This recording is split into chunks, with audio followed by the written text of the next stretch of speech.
राम राम मित्रों, योग बनाए निरोग धर्मशास्त्र में आपका स्वागत है। आज हम जिस पर्व की चर्चा करेंगे वो पर्व है भाई दूज। भाई बहन के आपसी प्रेम का महत्व दर्शाता ये पर्व है। इस पर्व के अनेक घटनाओं में वर्णन है। इस पर्व को किस कालखंड में प्रथम शुरुआत हुई और क्यों हुई, इसका सनातन सभ्यता में क्या महत्व है, इसका वर्णन, इसके विशेषज्ञ, इसको भगवान ने क्यों अवतरित किया, क्या आवश्यकता पड़ी थी इस पर्व को मनाने की, तो आज हम लोग इस पर ही चर्चा करेंगे। इससे पहले पर्वों के दिवस चल रहे हैं और अत्यधिक खान पान से बहुत से लोगों का पेट भी खराब हो सकता है, दस्त हो सकती है, जीभ चला सकता है, गैस बन सकती है। तो जो खान पान रखें नॉर्मल करें और अपने पेट को समझें। पेट एक मशीन है, मशीन की सर्विसिंग होना अनिवार्य है। तो हमारे अगर कोई समस्या पेट में हो रही, गैस बन रही है या कब्ज हो रही है या बदहजमी हो रही है या खट्टी डकारें आ रही हैं, तो हमारे पिछले वीडियो पड़े हुए हैं, आप लोग उनको देख सकते हैं और योग करके या औषधियों से आप घरेलू नुस्खे अपनाकर राहत और स्वास्थ्य के प्रति सचेत रहें और वो योग आपको राहत प्रदान करेंगे। आपको गैस भी दूर होगी, खट्टी डकार से भी छुटकारा मिलेगा। और ऐसा मेरा विचार है। जिन लोगों को दांत का भी दर्द हो, दांत की तकलीफ हो, तो उसका भी वीडियो पड़ा हुआ है, वो आप देख सकते हैं।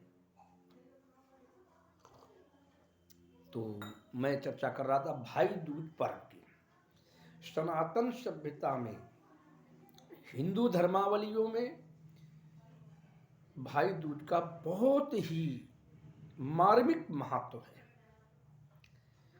ये सतयुग की बात है। सतयुग के कालखंड में एक राजा बलि हुए।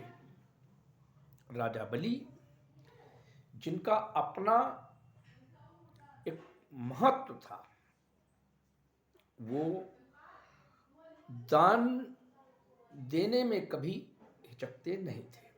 जिसने जो मांगा, जिसने जिस फरियादी ने जो बात कही, जिसने जो उनसे याचना की, वो उसको दे देते थे। राजा बलि ने कि उस समय तीनों लोगों में सत्ता स्थापित हो गई और उनके जय जयकार होने लगा। उनकी प्रशंसा सुनकर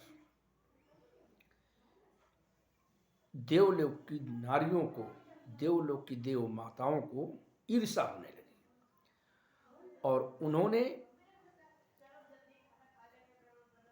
राजा बलि की परीक्षा लेने का निर्णय लिया। नारायण ने बहुत समझाया, भगवान ने कहा नहीं, वो एक दैत्य वंश के अच्छे शासक हैं और उनकी एक ख्याति है और वो समाज में जो भी धन वैभव या सम्मान कीर्ति कमाते हैं, जितनी भी संपदा है, वो दान में ही दे देते हैं और वो वचनों का पालन करते हैं। लेकिन दैत्य वंश में होने के कारण ये बात उस समय ब्रह्माणी को, लक्ष्मी जी और पार्वती जी को विश्वस्त नहीं हो रही थी कि एक दैत्य भी ऐसा कार्य कर सकता है। इस परीक्षा को लेने की, उनकी परीक्षा लेने के लिए तीनों माताओं ने भगवान विष्णु को पाताल लोक भेज दिया। उस समय पाताल लोक का शासक था राजा बलि और उन्होंने वामन रूप यानी छोटा सा अपना रूप, बौने का वास्तिकाय में बौने का रूप बनाकर राजा बलि के दरबार में याचना की। अब होता यह है कि आप अगर करोड़पति हैं, आपके पास लाखों रुपए पड़े हैं, आपके घर में 150 रोटियां रखी हैं, पूरे भरे भंडार खाने पीने के किचन में है, तो अगर आपसे कोई दरिद्र 2 रोटी या 1 रोटी मांगेगा तो आप साहस उसको दे देंगे, या 150 रुपये, अगर आप बहुत धनवान देगा 2, 4, 5 रुपये रास्ते चलते ही दे देते हैं। क्योंकि हमारे रक्त में, हमारे खून में दान की चीज़ें हैं। हम दान का महत्व जानते हैं। दान में दधीच ने अपनी समस्त जीवन के लिए हड्डियां दान दे दी। तो राजा बलि से जब वामन ने कहा कि हे भगवान, आपके राज्य में मुझे 3 पग रहने के लिए भूमि चाहिए। तो राजा ने सोचा कि इतना बड़ा छोटा सा बालक ये कहीं भी रह लेता, हमसे क्यों मांगने आया? जब इसका इतना चरस है, कहीं भी किसी कोने में पड़ा रहेगा, अब ये मांग रहा है, और राजा बलि के दरबार से कोई खाली नहीं जा सकता। लेकिन भगवान तो अंतर्यामी थे, परीक्षा लेने आए थे, और राजा बलि भी बहुत बड़ा भगवान शंकर का तपस्वी था। तो उसने अपनी मनोदशा से भगवान शिव से आराधना की, क्योंकि रक्त जो है, भगवान शिव सबके इष्ट हैं, चाहे किन्नर हो, दैत्य हो, नाग हो, गंधर्व हो, विश्व हो, जीव हो, निशाचर हो, भूत प्रेत, सब कोई भी हो, पिशाच हो, सबके। तो जब राजा बलि ने भगवान शंकर से मन ही मन स्तुति की, तो उन्होंने कहा कि हे राजन, तुम्हारी परीक्षा की घड़ी निकट है।